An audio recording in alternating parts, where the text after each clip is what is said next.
Hello everyone and welcome to Chemistry at Fingertips. I already discussed in the previous class we are going to start the lecture on chemical kinetics and also the chapter of organic chemistry. The reason behind it to start these chapters because syllabus काफ़ी ज़्यादा fast है 12th का यदि देखा जाए तो मुझे 11th और 12th दोनों को एक साथ कराना है।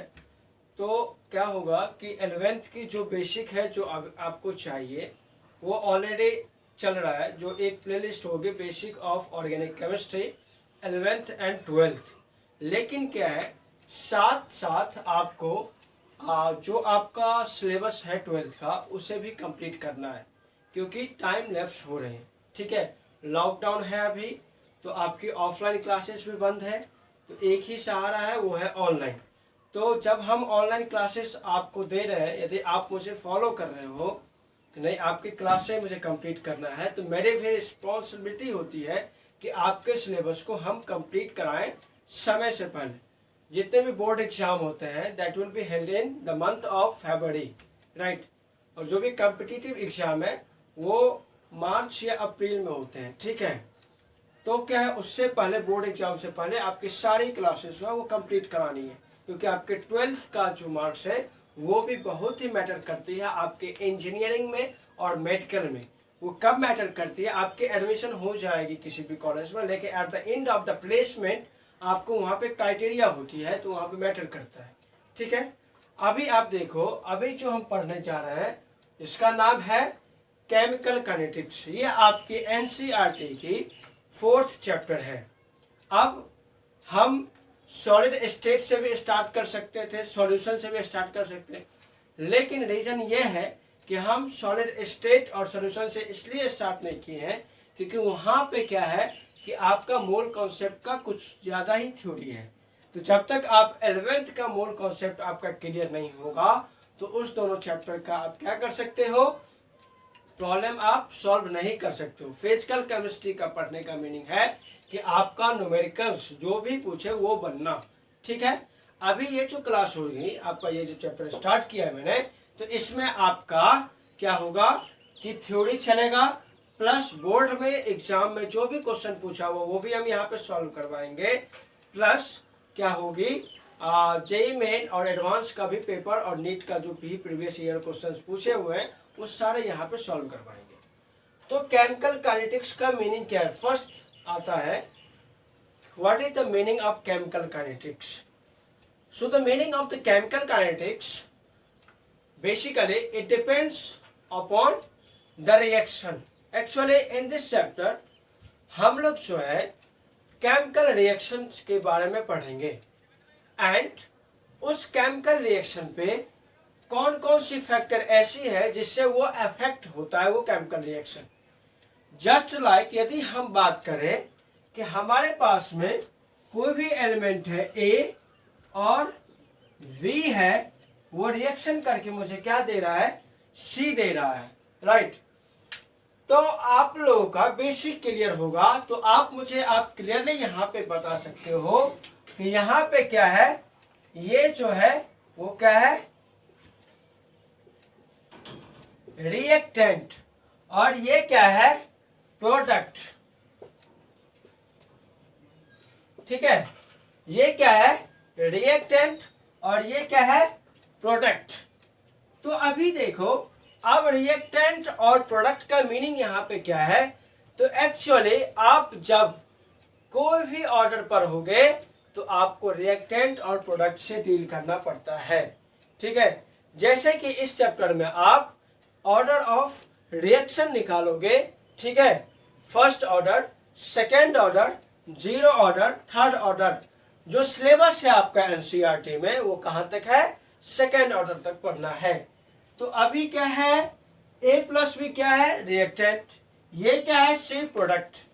अब बेसिक समझो, at time t equals to 0। अब बेसिक मुझे बताओ कि जब टाइम क्या है, जीरो है, राइट, टाइम क्या है, जीरो। इसका मतलब इट मीन्स दैट जो रिएक्शन था वो नहीं हुआ है, कुछ भी नहीं हुआ है। इसका मतलब जैसे एलिमेंट था रिएक्टेंट का वो ऐसे ही है। So it means that the quantity of the element or a substance that will be present in the reactant that will be the same, वो सेम है, कुछ भी चेंज नहीं हुआ है। तो let us suppose that the quantity of A plus B reactant is A, simple A, इन दोनों का क्वांटिटी मिलाकर के कितना है, A है, ठीक है। तो जब क्वांटिटी ही डिक्रीज नहीं किया तो प्रोडक्ट क्या बनेगा, कुछ नहीं बनेगा। इसका मतलब जो प्रोडक्ट है उसका क्वांटिटी अभी क्या होगी, जीरो होगी, ठीक है। Let us suppose that at time t equals to 5 second, 5 second, जब हम टाइम इक्वल्स टू 5 सेकेंड मैंने देखा तो 5 सेकेंड में कुछ रिएक्शन हुआ होगा। It means that the amount of the substance of the reactant will be decreases, decrease किया होगा। तो कितना डिक्रीज किया होगा, मान लेते हैं हमारे बस में है, हमने मान लिया वो जो अमाउंट है वो x डिक्रीज किया, ठीक है, x डिक्रीज किया। तो प्रोडक्ट में कितना बनेगा, तो प्रोडक्ट में कितना बनेगा, देखो तो प्रोडक्ट में कितना बनेगा, यहां पे डिक्रीज किया कितना अमाउंट। यदि मैं पूछूं कि यदि x अमाउंट डिक्रीज किया तो कैसे पता चलेगा आपको कि रिएक्टेंट का अमाउंट कितना बचा। पहले था 10 ग्राम, अभी 5 ग्राम डिक्रीज करेगा तो बचा कितना, 5 ग्राम। तो कैसे किए हो आप, 10 माइनस 5, राइट। तो similarly the previous quantity of the reactant minus जितना डिक्रीज हुआ, तो डिक्रीज कितना हुआ, x अमाउंट से डिक्रीज हुआ, the same amount will be credit or increase in the product, that is x। जितना अमाउंट से यहाँ पे डिक्रीज किया उसी अमाउंट में यहाँ पे क्या बन जाएगा, इंक्रीज करेगा, मतलब इधर बन जाएगा, ठीक है, x बना। सिमिलरली t हो गया कितना, पूरा t सेकेंड तक चला रिएक्शन, ठीक है। तो मान लेते t सेकेंड तक चला, a minus x T amount हो गया, ठीक है। तो यहां पर समझ लो कि इतना बन गया कि यहां पे क्या हुआ, a माइनस एक्स टी, इधर कितना बनेगा, एक्स टी।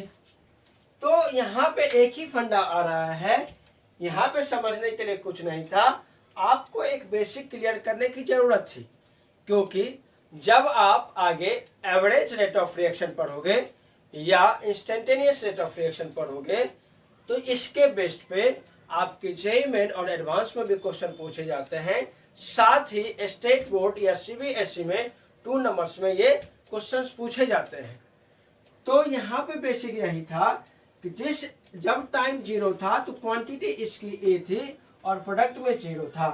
सिमिलर जैसे जैसे टाइम इंक्रीज किया तो प्रोडक्ट क्या हुआ, जैसे 5 सेकेंड हुआ तो रिएक्टेंट का क्वांटिटी डिक्रीज किया, जिस अमाउंट में x अमाउंट में डिक्रीज किया तो वही अमाउंट यहाँ पे बना।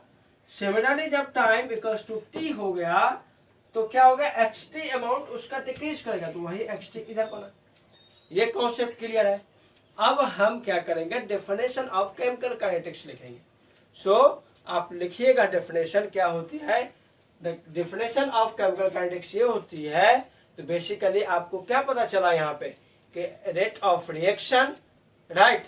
और दूसरी चीजें क्या पता चला, दूसरी चीजें आपको पता चला कि मुझे क्या करना है, फैक्टर्स के बारे में पढ़ना है।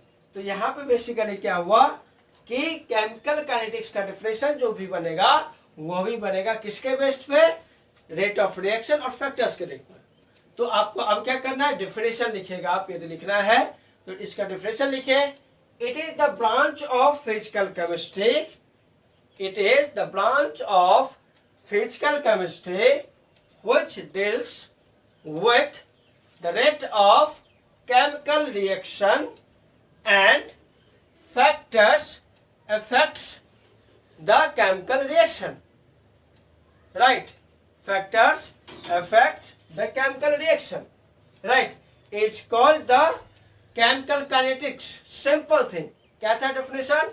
It is the branch of physical chemistry which deals with the rate of chemical reaction and various factors affects the rate of chemical reaction.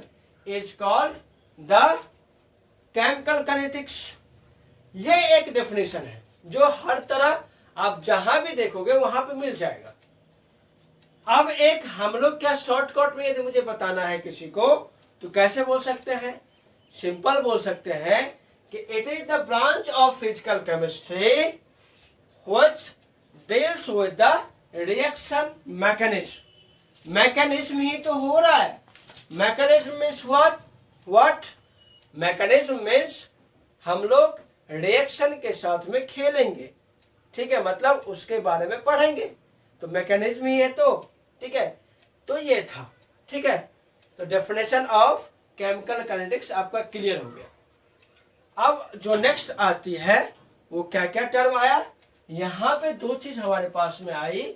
एक आई rate of chemical reaction. Rate of chemical reaction आया. और दूसरी चीजें क्या आई? दूसरी चीजें आए कि फैक्टर्स अफेक्ट, ठीक है, कौन कौन सी फैक्टर इसे अफेक्ट कर रहा है, इसके बारे में भी पढ़ना है, ठीक है. तो सबसे पहले हम रेट ऑफ केमिकल रिएक्शन के बारे में पढ़ेंगे. That is rate of reaction के बारे में पढ़ेंगे, ठीक है. तो अभी आपको क्या करना है? रेट ऑफ रिएक्शन का डेफिनेशन लिखना है. तो रेट ऑफ डेफिनेशन कैसे लिखोगे रेट ऑफ रिएक्शन का? तो अभी कुछ देर पहले मैंने बताया कि क्या है, जिस अमाउंट में क्या होता है, रिएक्टेंट डिक्रीज करता है, उसी अमाउंट में प्रोडक्ट में क्या होता है, इंक्रीज होता है. मतलब क्या हुआ कि यहाँ पे डिक्रीज और इंक्रीज की कॉन्सेप्ट आ रही है, ठीक है. तो यही दो चीज मुझे करना है, ठीक है. तो आप बेसिकली जो लिखोगे, क्या लिखोगे? डेफिनेशन सिंपल लिखोगे कि डिक्रीज किस में हो रहा है? डिक्रीज आपका हो रहा है कंसंट्रेशन में, अमाउंट में हो रहा है, क्वांटिटी के सब्सटेंस में हो रहा है. तो अब सिंपल डिक्रीज हो रहा है रिएक्टेंट में. तो डेफिनेशन लिखोगे कि rate of any chemical reaction is defined as the decrease in concentration of reactant and increase in concentration of product with time. यहाँ पे यही चीज था. यहाँ पे क्या कौन सी चीजें थी? एक टाइम आया था जब मैंने इस रिएक्शन को देखा था कि A प्लस बी और C यहाँ पे रिएक्शन बना था. तो यहाँ पे क्या फैक्टर आया था? टाइम ही तो था. तो यहाँ पे हम यदि क्वांटिटी का बात करें तो क्वांटिटी नहीं, हमारी केमिस्ट्री में बात किससे होती है? मैक्सिमम कंसंट्रेशन से बात करते हैं. तो अब जो हम बात करेंगे वो क्या बात करेंगे? कंसंट्रेशन के टर्म में बात करेंगे, ठीक है. इट मीन्स दैट यहाँ पे दो टर्म आए, एक कंसंट्रेशन और दूसरा कौन सी आया? टाइम. तो डेफिनेशन भी यही बोलती है कि it is defined as the decrease in concentration of reactant and increase in concentration of product with time. यही डेफिनेशन है. तो अब आपको कैसे? तो अब लिखोगे कि it is represented as, कैसे रिप्रेजेंट करते हैं? Rate of reaction that is R equals to plus minus 1 by mu I dC by dt. अब आपके पास में नया टर्म आ गया. शायद कुछ लोग इसे जानते भी होंगे और कुछ लोग नहीं भी जानते होंगे. जो लोग मेडिकल की प्रिपरेशन करते हैं तो उनका मैथ बैकग्राउंड से वो लोग नहीं होते हैं. वो कहाँ से होते हैं? बायोलॉजी से होते हैं. लेकिन इतना उन्हें पता होता है कि यदि हम चेंज की बात करते हैं तो हमेशा किस में बात करते हैं, डेल से बात करते हैं। यदि हम बोल रहे हैं आपको कि चेंज इन कंसंट्रेशन तो आप क्या लिखोगे, डेल सी।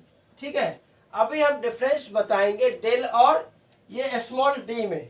अभी आप बेसिक समझो, ये क्या है, it is represented as a change in concentration. तो डेल सी यदि लिखा है तो मैंने आप सिंपल C1 से C2, ठीक है, चेंज हुआ है।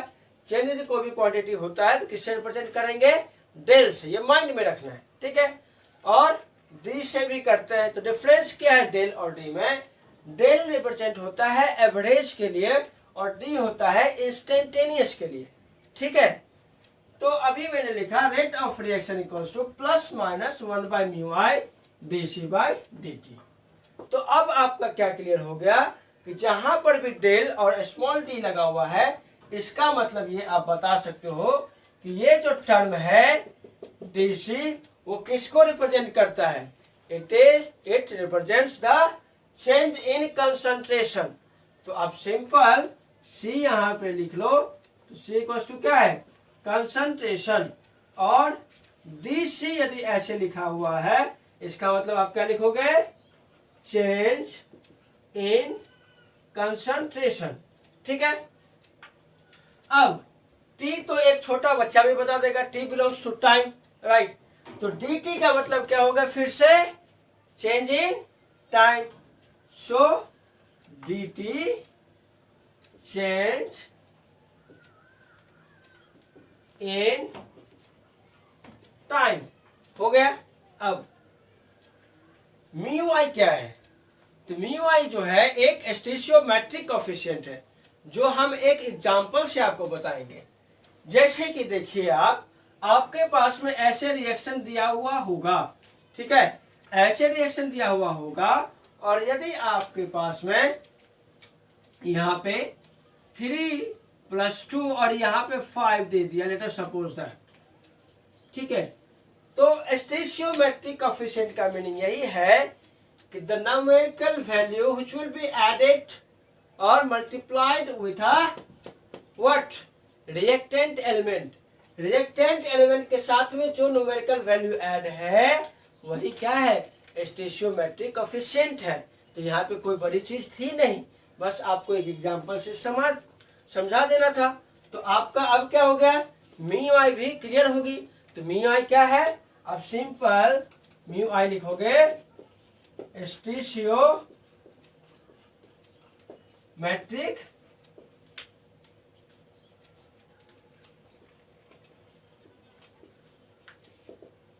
कोफिशिएंट।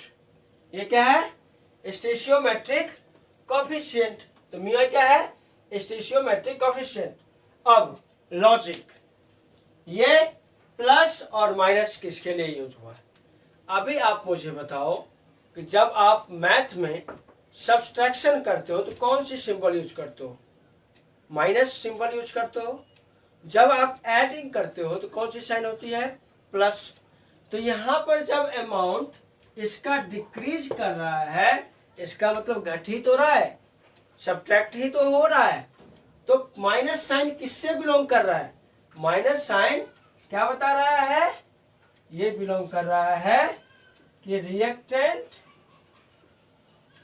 के एलिमेंट के लिए यूज होगा। और प्लस साइन मतलब क्या है, एडिंग ऑफ कंसंट्रेशन। तो ऐड कहाँ पे, इंक्रीज कहाँ पे हो रहा था, प्रोडक्ट में। तो प्लस साइन किसके लिए यूज करेंगे, प्रोडक्ट के लिए। इतना ही बेसिक था, ठीक है। तो अब हम रिएक्शन के थ्रू ये भी समझेंगे, आप लोग हमेशा ये देखते हो कि जो रिएक्टेंट का रेट ऑफ रिएक्शन होता है that will be equals to the average rate of reaction of product. Rate of reaction of product ये कैसे होता है वो भी आप एग्जांपल के थ्रू समझोगे, ठीक है। तो अभी देखो कि यहाँ पे क्या है, अब एक एग्जांपल के थ्रू हम समझते हैं इसे।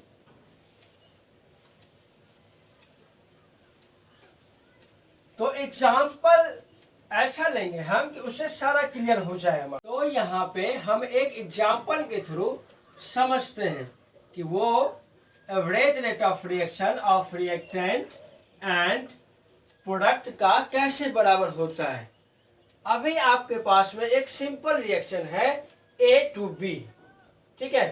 अब आपका क्वेश्चन ये भी अराइज हो सकता है कि आपने एक ही एलिमेंट क्यों लिया है। तो मुझे अभी आपका कॉन्सेप्ट क्लियर करना है, ना कि कंफ्यूज कर देना है स्टार्टिंग में, ठीक है। इसलिए मैंने एक ही लिया है एलिमेंट, ठीक है। तो अभी आप देखो, मैंने स्टार्टिंग में बताया था at time t equals to 0। जब टाइम 0 है तो आप क्या बोलोगे कि सर कंसंट्रेशन डिक्रीज नहीं हुआ है रिएक्टेंट का, तो प्रोडक्ट में कितना बना होगा 0, राइट। कितना बना होगा 0। तो क्या हो गया, यहाँ पे प्रोडक्ट में क्या बनेगा 0। इसका कंसंट्रेशन ए का ए ही रह गया, ठीक है। अब देखो at time t equals to t मैंने ले लिया, ठीक है। तो यहाँ पे क्या हो गया, यहाँ पे हो गया कि a माइनस एक्स हो गया, राइट। क्या हो गया a माइनस एक्स। क्यों हुआ, क्योंकि जब टाइम बढ़ी मतलब टाइम पीरियड बढ़ा तो क्या हुआ, रिएक्शन हुआ। रिएक्शन हुआ मतलब क्या हुआ, उसका जो कंसंट्रेशन था रिएक्टेंट का वो डिक्रीज किया। दैट इज एक्स अमाउंट से डिक्रीज कर रहा है कंसंट्रेशन इसका, तो एक्स ही अमाउंट में उसका कंसंट्रेशन क्या होगा, इंक्रीज करेगा। ये क्लियर है।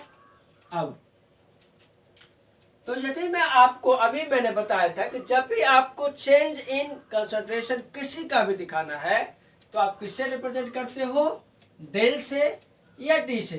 तो बेसिकली हम अभी डेल से आपको बताते हैं। तो चेंज इन कंसंट्रेशन ऑफ यदि ए मुझे लिखना है तो आप क्या लिखोगे कि चेंज कहाँ से हुआ, ए से ए माइनस एक्स हुआ है। दैट इज ये क्या था, ए नॉट था और ये क्या है ए टी है। सिमिलरली इस केस में ये क्या है बी नॉट और ये क्या है वी टी, मतलब एट टाइम टी। तो चेंज इन कंसंट्रेशन यहां पे लिखते हैं change in concentration of A, that will be del A. अब मुझे ये बताओ कि डेल ए मैंने दिया है, ठीक है। तो चेंज इन कंसंट्रेशन डेल है, तो आप क्या लिखोगे final minus initial, right. Change मतलब क्या, फाइनल माइनस इनिशियल, राइट। तो क्या लिखोगे A T minus A not. अब ए टी कितना है, ए माइनस एक्स है और ए नॉट कितना है ए है। तो कितना बच गया, यहां से ये दोनों कैंसिल हो गए, तो क्या आ गया माइनस एक्स आया। अभी आपको वरी करने की जरूरत नहीं। सिमिलरली अब आप निकालो, ये क्या निकालोगे, change in concentration of B, that is del B. तो डेल बी क्या हो जाएगा B T minus B naught, और वी टी कितना है X minus 0, that is X. अब देखिए कि मुझे change in concentration of A का वैल्यू कितना है minus X, change in concentration of B कितना आया एक्स है। अभी रेट ऑफ रिएक्शन कैसे लिखते हैं वो देखते हैं। तो अभी आप जो है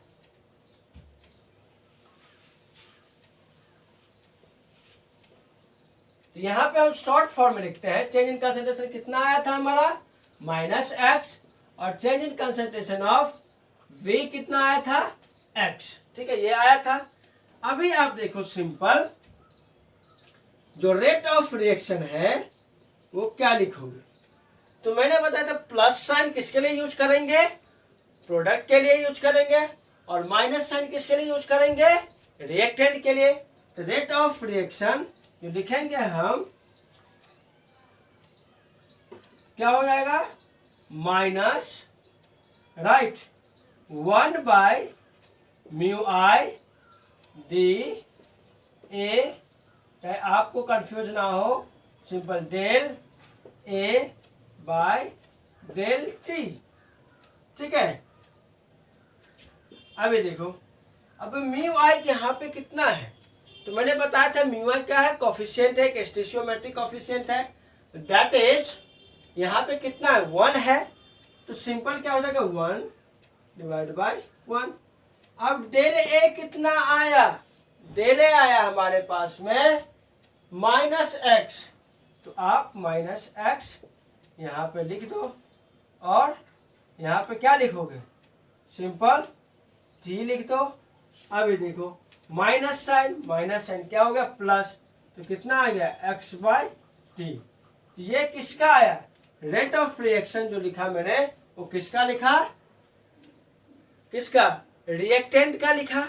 ठीक है, रेट ऑफ रिएक्शन ऑफ किसका मैं लिखा, रिएक्टेंट का लिखा।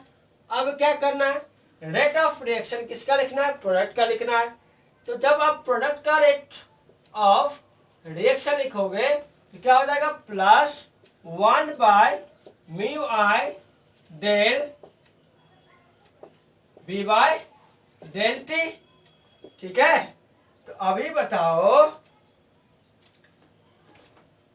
यहां पे क्या हो जाएगा, म्यू आई कितना है, 1 है, तो +1/1 डेल बी कितना है, x, तो x divide by t, that is x/t। अब कुछ लोग थोड़ा बोल दिए होंगे कि डेल टी को आपने t कैसे लिख दिया, तो भाई डेल टी भी क्या है, डेल टी यदि आपको लिखना है तो क्या हो जाएगा, final minus initial, that is t-0, that is t। तो अभी देखो आप, जो रेट ऑफ रिएक्शन है रिएक्टेंट का, वही रेट ऑफ रिएक्शन किसका है, प्रोडक्ट का। इसीलिए जब भी हम क्वेश्चन हमारा क्या होता है, जब पूछा जाता है तो उसी के बेस पे पूछा जाता है, और हमेशा हम क्या देखते हैं, हमेशा एक स्टेटमेंट बना देते हैं कि जो रेट ऑफ रिएक्शन रिएक्टेंट का होगा वही प्रोडक्ट का होगा। लेकिन एक्चुअल रीजन आपको यहाँ पे दिखा कि ये रीजन है और सही में दोनों क्या है, इक्वल है। तो आज के बाद आपका ये भी कॉन्सेप्ट क्लियर हो गया कि क्यों रेट ऑफ रिएक्शन रिएक्टेंट का और प्रोडक्ट का बराबर होता है। तो rate of reaction equals to क्या हो गया, minus del A by del T equals to plus del B by del T, that will be equals to the del T.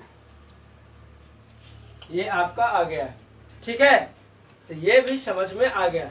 अब हम एक क्वेश्चन अभी देखेंगे, फिर नेक्स्ट क्लास में हमारी इसके बेस पे हम प्रैक्टिस करेंगे, ठीक है।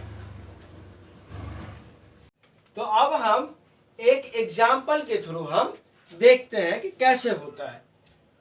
अब देखिए आप, एक example let us suppose that SO2 plus O2 that will give the SO3, right. मैं ये उम्मीद करता हूं कि आपको बैलेंसिंग करने आता होगा, ठीक है। वैसे जरूरत नहीं है, आपको इसके बेस पे क्वेश्चन नहीं पूछेगा, ठीक है। ये रिएक्शन दिया हुआ है, ठीक है। तो अभी क्या करना है मुझे, अभी मुझे रेट ऑफ रिएक्शन इसका लिखना है। तो मुझे अभी बताओ कि ये जो रिएक्टेंट है उसमें कितने एलिमेंट हैं, एक SO2 है और एक दूसरा O2 है। प्रोडक्ट में कितने हैं, ओनली 1 है, दैट इज SO3। तो रेट ऑफ रिएक्शन हम लिखते कैसे थे, रेट ऑफ रिएक्शन लिखने का था rate of reaction that is plus minus 1/μi d c/dt, right. और आप ऐसे भी कर सकते हो, 1/μi del c/del t। It is used for average, it is used for instantaneous. That will be clear in the next coming lecture. तो अभी क्या आप कोई भी लिखो, यहाँ पे कोई दिक्कत नहीं है, अभी आपको समझना है। तो ये है फॉर्मूला। अभी तो क्या है ये plus minus 1/μi del C by del T। हम लिखने जा रहे हैं rate of reaction of SO2। तो रेट ऑफ रिएक्शन, ठीक है, लिखना है इस सारे रिएक्शन का। तो क्या करोगे, SO2 का जब लिखना है आपको, तो SO2 का कैसे लिखोगे, तो SO2 का जब लिखना है तो स्टोइचियोमेट्रिक कोफिशिएंट कितना है, स्टोइचियोमेट्रिक कोफिशिएंट कितना है, 2 है। दैट विल बी, आप राइट लिखो यहाँ पे, क्या लिखो, 1/2। सब्सटेंस कौन सी है, सब्सटेंस यहाँ पे SO2 है, डिवाइड बाय डेल T। अब साइन कौन सी आएगी, तो रिएक्टेंट है, तो साइन कौन सी आएगी, negative, that is minus, equals to, फिर इसका क्या होगा, अगेन ये रिएक्टेंट है, तो साइन कौन सी आएगी, नेगेटिव, 1 स्टोइचियोमेट्रिक कोफिशिएंट कितना है यहाँ पे, 1 है, दैट इज 1। क्या लिखोगे, del O2 divide by del T। Now अब किसका लिखने जा रहे हैं, प्रोडक्ट का, ठीक है। तो क्या होगा, plus 1 stoichiometric coefficient 2 del SO3 divide by del T। तो आपका एवरेज रेट ऑफ रिएक्शन इस रिएक्शन का ये लिखा। अब क्वेश्चन जो आपका कॉम्पिटिटिव एग्जाम में जो पूछा जाता है वो ऐसे नहीं पूछा जा सकता है, वो पूछते हैं इन तीनों में से किसी एक का कंसंट्रेशन आपको दे देंगे, ठीक है, और आपको पूछेंगे कि आप दूसरे का कंसंट्रेशन निकालो। दूसरी क्वेश्चन फिर होती है कि आप यहाँ पे, यदि यहाँ पे रेट ऑफ अपीयरेंस है, दैट इज इंक्रीज कर रहा है, तो इसका रेट ऑफ डिसअपीयरेंस क्या होगा, ठीक है, आप इसका निकालो। इसकी वैल्यू, प्रोडक्ट का रेट ऑफ रिएक्शन का वैल्यू दे दिया जाएगा आपको। तीसरी क्वेश्चन पूछा जाएगा, आप इन दोनों में से किसी एक का वैल्यू निकालो रेट ऑफ रिएक्शन का। तो ये ऐसे ऐसे क्वेश्चन फॉर्म होते हैं, ठीक है। अब आपको क्या करना है, ये क्लास देखने के बाद हमारी टेलीग्राम लिंक को ज्वाइन करना है। क्यों, क्योंकि हम वहाँ पे इसके कुछ क्वेश्चन इसके बेस्ड पे हम PDF वहाँ पे डालेंगे, ठीक है। तो उस सारे होमवर्क को आपको टारगेट करना है। वैसे यदि आप टेलीग्राम लिंक ज्वाइन करते तो अच्छा है आपके लिए, क्योंकि डाउट और क्वेश्चन दोनों मिलेंगे, ठीक है। आपका जो NCERT बुक होगा या आपके पास में कोई भी किसी भी पब्लिकेशंस के बुक होंगे, तो आप वहाँ पे रेट ऑफ रिएक्शन से रिलेटेड जो भी क्वेश्चन होगा आप बनाना। जो भी डाउट आता है आप टेलीग्राम लिंक में भेज देना। टेलीग्राम लिंक का जो लिंक है वो डिस्क्रिप्शन में आपको मिल जाएगा। So thank you for watching the videos and please like, subscribe and share.